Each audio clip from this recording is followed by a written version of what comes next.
Hey everyone, so in this video we're going to find the domain and sketch the graph of the function h of t equals 4 minus t squared over 2 minus t.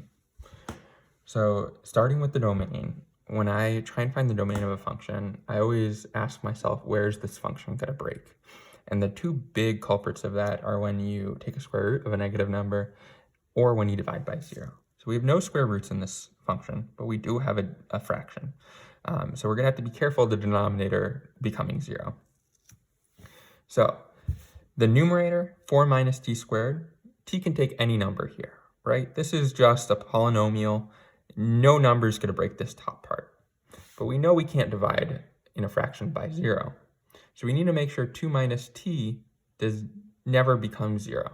And the way we do that is just 2 minus t equals 0. So we're finding out when t is going to be 0. And so we solve this function, and we add t to both sides, and we get t equals 2. So we know that when t equals 2, this is going to be 0. So for the domain, t cannot be equal to 2. Domain, t does not equal to 2. But like we said, any other number will work. So t can be any other number, but can be any other number. And so the mathematical way we would write this is we would say t can go from negative infinity to 2, but not including 2. So we do this parenthesis, which means it won't include 2.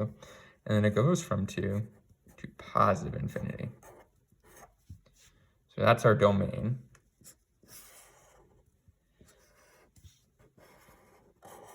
And going on to the second part of the question, how to sketch this. Now, this is a tricky function, it seems like at first, to sketch.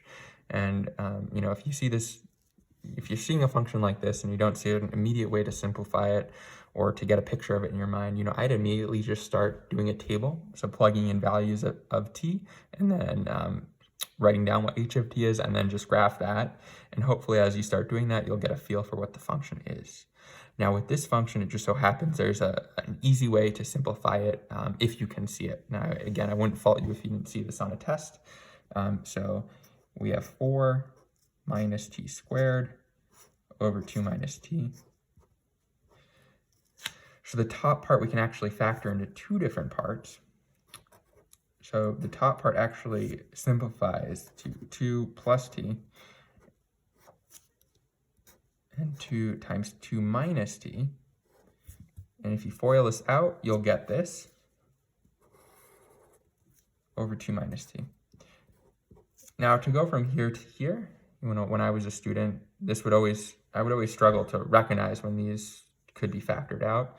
It's just something over time you'll start to recognize. There's no hard and fast rule of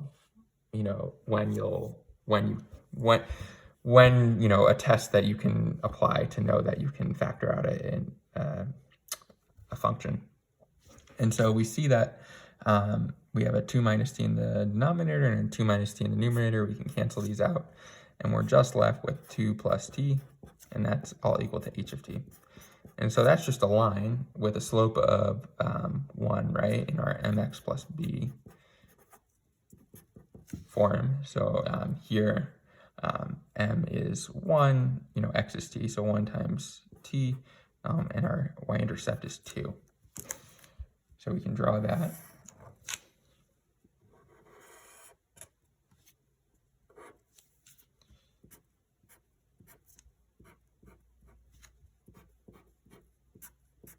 So y-intercept is 2.